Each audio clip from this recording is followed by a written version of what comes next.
మనకి 4 వేదాలు, వేదాంగాలు, ఉపవేదాలు, ఉపనిషత్తులు, 18 స్మృతులు, 18 సిద్ధాంతాలు, 18 పురాణాలు, పర్సనాలిటీస్ లైక్ సుబ్రహ్మణ్యం, నారద, ఇంద్ర, వరుణ, వాయు, జీవులు, Kamadhenu, Kalpavriksha, Samantakamani, character like Rama, philosopher like Krishna, దశావతారాలు, యుగాలు, మన్వంతరాలు, కల్పం. మన శ్లోకాలు, స్తోత్రాలు కాంప్లెక్స్ రిథమిక్ ప్యాటర్న్స్ లో ఉంటాయి. ఉదాహరణకు జటాకటాహ సంభ్రమం భ్రమన్నిలింప నిర్జరి విలోల వీచి వల్లరి విరాజమాన మూర్ధని ధగ ధగ ధగ జ్వలల్ల లాట పట్టపావకే కిషోర చంద్రశేఖరి ప్రతిక్షణమ్మమ.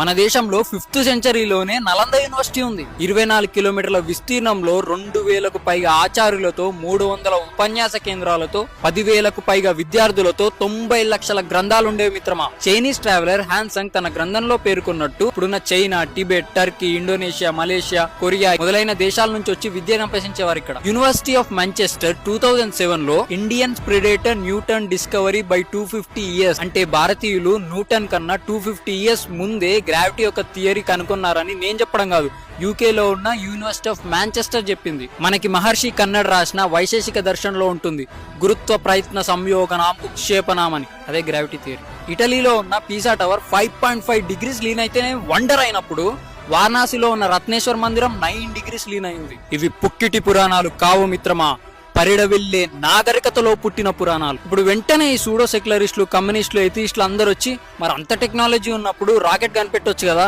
అని అంటారు. వాళ్ళు తెలుసుకోవాల్సిన విషయం ఏమంటే సుమారుగా 800 సంవత్సరాలు మనని పఠాన్లు, షేకులు, బాబర్లు, మొఘళ్ళు, నిజాంలు మన దేశం మీద దండెత్తి టెంపుల్స్ ని డిస్మాంటిల్ చేశారు, గ్రంథాలను తగలబెట్టేశారు, కల్చర్ ని నాశనం చేశారు. దీని వల్ల మనకిప్పుడు నాలెడ్జ్ గ్యాప్ ఏర్పడ్డది. మనని 200 సంవత్సరాలు బ్రిటిషర్స్ మనం దోచుకొని మిషనరీస్ పెట్టి ఇండైరెక్ట్ గా మన కల్చర్ మీద దాడి చేశారు. అంటే సుమారుగా 1000 ఇయర్స్ ఇన్వేజన్ కి గురైన కంట్రీ మనం. కానీ ఎంతమంది ఎన్ని చేసినా మన రామచంద్రమూర్తి నుంచి మనం వేరు చేయలేకపోయారు.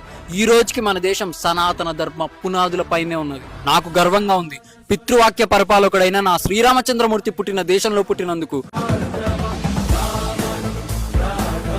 నాకు గర్వంగా ఉంది భగవద్గీతను ప్రపంచానికి బోధించిన నా శ్రీకృష్ణ పరమాత్మ పుట్టిన దేశంలో పుట్టినందుకు. నాకు గర్వంగా ఉంది ఈ దేశ వారసత్వ సంపదకు నేను వారసుడినైనందుకు. నాకు గర్వంగా ఉంది ఈ విశ్వానికే గురువు అయిన విశ్వ గురువుకి నేను వారసుడినైనందుకు. భారత్ మాతాకి జై.